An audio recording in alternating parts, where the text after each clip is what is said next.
Hey guys, how's it going? My name is Adam. Today I'm going to show you how to make a thumbnail in Canva app. So first of all, go ahead and open up your Canva. And as you can see right here, this is your Canva app basically. I'm going to just get back to the home screen basically to show you how it's done, right? So what I'm going to do, I'm going to just go ahead and click the home screen right here.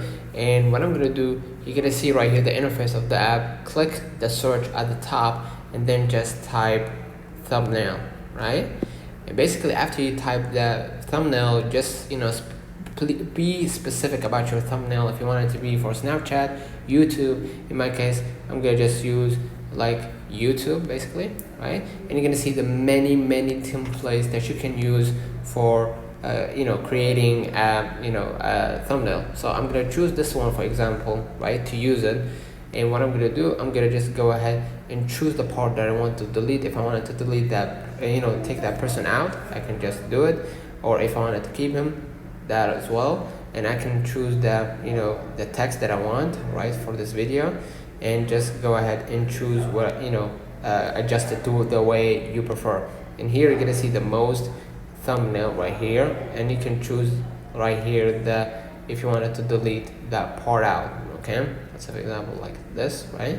If you want to click the background and change the color, you can just always change the color to the way that you actually want, the splashes kind of thing.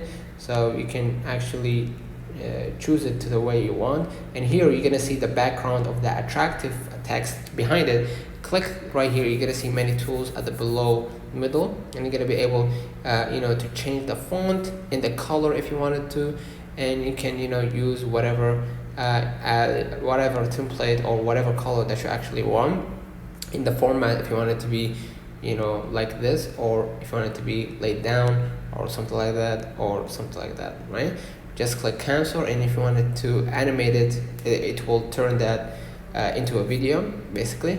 And swipe right, and you're gonna be able to see right here, you can choose the color that you actually want for this background. So cancel it, and after you finish, hit save at the top right, and now you created your own thumbnail. Let me know in the comments if this video helped you. Don't forget to like and subscribe. Thank you for watching.